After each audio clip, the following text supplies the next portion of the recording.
गोजौ थाखोनि सोलोंथाइ लानाय सा 11 बेखार लाइमोनफोरा अमा फिसिनानै रां खामायनायनि थांखि लादों।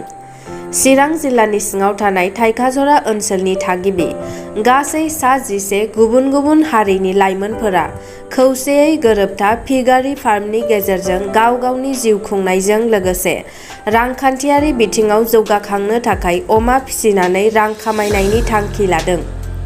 मख'नो गोनांदि थांनाय 23 जानुवारि 2022 दाननिफ्रायनो बिथांमोना अमा फिसिनाय खामानिखौ जागायजेनो। आथिखालाव बिथांमोननि फार्माव गासै 13थासो अमा दं, मानै बुन्दा आरो मा 11 बुन्दि। बिथांमोना अमानि जानाय आरो जोथोनफोरखौ ट्रेनिंआव फोरोंनाय नेमखान्थि बादियैनो जाहोनाय आरो जोथोन लानाय जायो।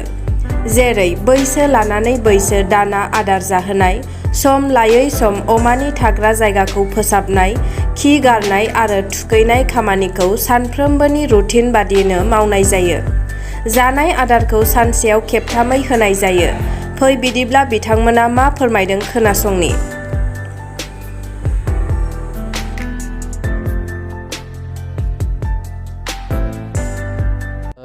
जोङो बे फार्मखौ जोंनि फार्मनि मुङा जाहैबाय गोरोबथा पिगारि फार्म थाइखाजरा।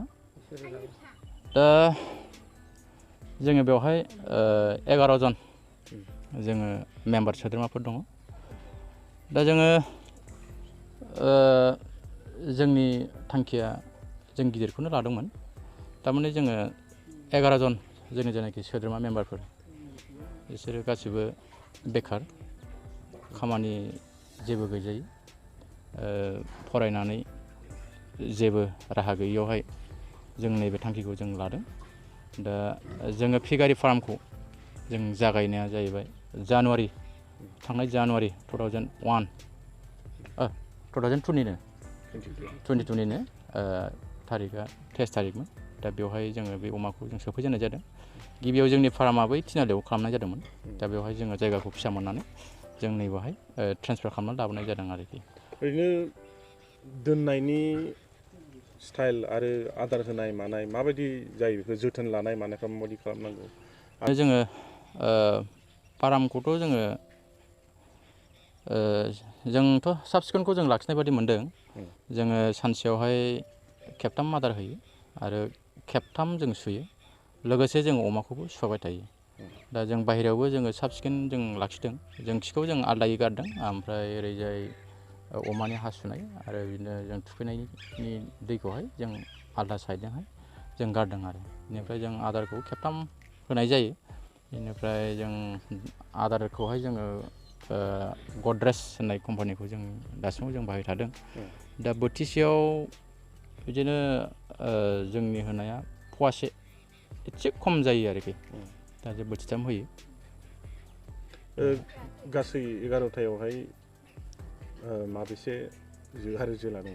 ओरैनो जोंहा 13था दङ अमाया। 13थायावहाय 11थाया जोंनिया बुन्दि दङ। दा बुन्दाया मानै दङ। दा बुन्दिया गासिबो प्रेगनेन्ट जाजोब्बाय। मथा मथि जोंनि बे धरक 15-20 दिननि गेजेरावहाय हयथ' फिसा मोनसिगोन आरो जोङो।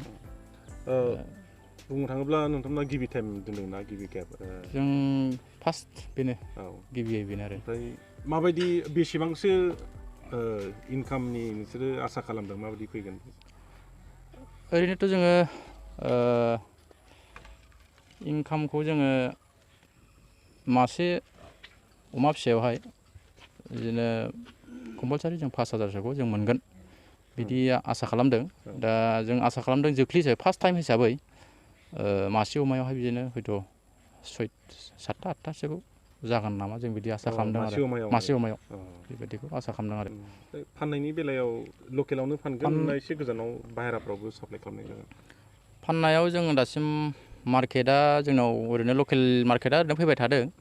दा खिन्थु जोङो दासिमाव जों थिग खालामनो हानाय जायाखै। माने मेम्बारफ्रा जोंना 11 जनथ'। दा 11 जननि बेलायावहाय सानलायनाया ओरैबायदि सानदों, थारमाने जोङो बेखिनि अमाखौ गासिबो बुन्दिखौ गासिबो दोनजोबनानै, बेनिफ्राय बुन्दाखौ खासि खालामनानै बिदिनो देरनानै फाननायनि मोनसे थिरांथाखौ लाबाय थादों आरो। दासिमाव एक्सुवेलि फाइनालि जायाखै दा बेखौ सम आरो बोथोर फैयोब्ला बेखौ जोङो फाइनाल डिसिसन जों लानोसै आरो बांसिन माबा गोसारहोनायनि माबा मोनसे टारगेट दं नामा नोंथांमोना जोङो थांखियाथ' जों बिदिनो लादों जुदि जोङो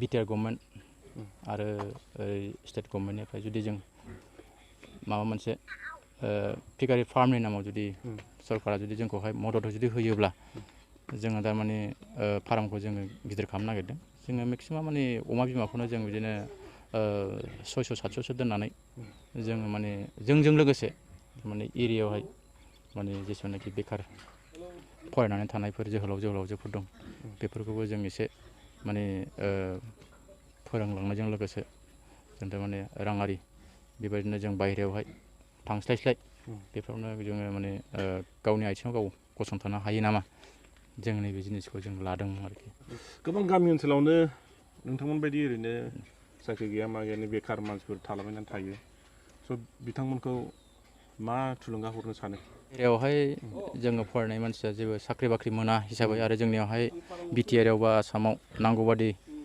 जोंनावहाय कम्पानि गैया बे हिसाबै बाहेरायावहाय लेखा फरा फरायनाय मानसिया साख्रि मोननायाव बाहेरायावहाय थांनो गोनां जायो दा बेवहाय थांस्लायस्लाय दा जोङो अमा फिसिनाय बोरमा फिसिनाय लोगोसे ना फिसिनाय दाउ फिसिनाय बेफोरखौ जुदि एसे खस्थ' खालामनानै फार्स्ट टाइमावथ' खस्थ' जायो जेनेबा बिनि उनाव जुदि नोङो नोंहा जुदि माबाया जुदि एस्टाब्लिश आरो जुदि नोङो जुदि गासिबो माबाखौहाय जुदि नों एक्सपार्ट जुदि जाबायबा सलायलांनो हागोन आदार होनायनि सिस्टेमा जेनेबा माबायदि खनसे होगासेयाव बेसेबांसो केजि बा पवा बा ग्रामफोर होनांगौ जायो जोङो ओरैनो मासे अमायाव बिदिनो पवासेनि एसे खम होयो आरोखि दा आदारा मोनथाम सिस्टेम जों होदों फार्स्ट माने ओरैबायदि जायो जेलानाखि अमाया आदार जाबाय आदार जाजेननायनिफ्राय माबासिमाव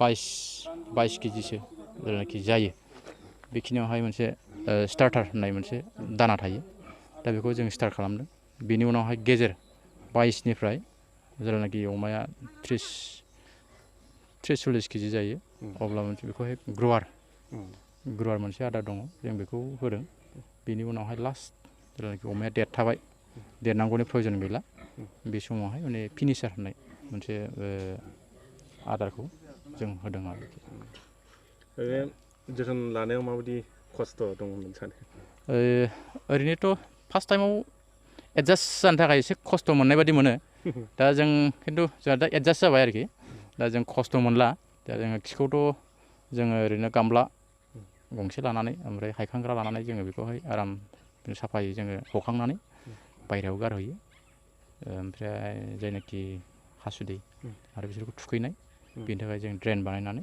एक्सट्रा जायगायावहाय जों गारहैनाय बेबस्थाखौ जों लादों आरोखि जोंनि नैबे गोरोबथा पिगारि फार्म जिहेतु बेखौ